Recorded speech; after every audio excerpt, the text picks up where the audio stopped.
Chantal Roberge Dupuis.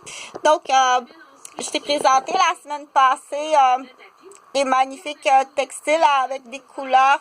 C'est magnifique. Et j'ai fait un lien.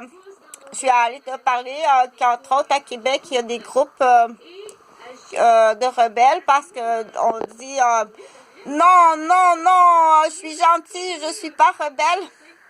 Donc, non, non, je suis gentille, je suis pas rebelle. Mais quand c'est un adulte qui a des comportements rebelles, c'est pas une punition là sur le banc des punitions. C'est plus grave que ça. Donc, présentement, il y a des groupes, ça a tout existé, juste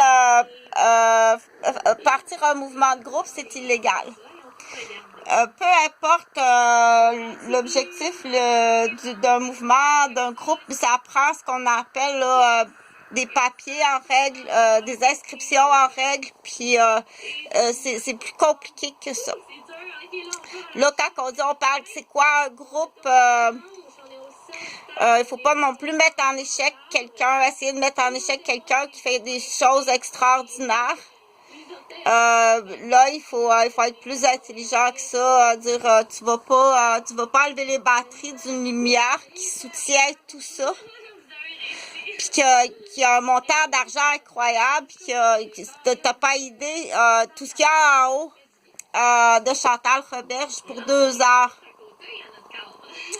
4 batteries. Non seulement ça, mais t'as un panier d'ustensiles complet là, de prise d'otages, des hommes, des femmes, des enfants, puis des grands-parents qui sont, on dit, quand tu vas réaliser qu'ils sont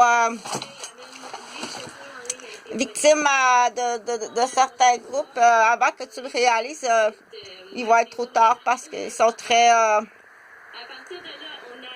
high-tech. Donc, au Québec, il y en a beaucoup. Entre autres, il y a de la loterie humaine. C'est automatiquement quelqu'un qui fait de la loterie humaine, tu as des chefs d'accusation. Donc, il y en a beaucoup dans l'école bleue du Québec. Malheureusement, je peux quasiment identifier le Québec comme ça. Le Québec est un clan. En pourcentage, oui. En pourcentage, le Québec a atteint un niveau de groupe de clans de rebelles en soi.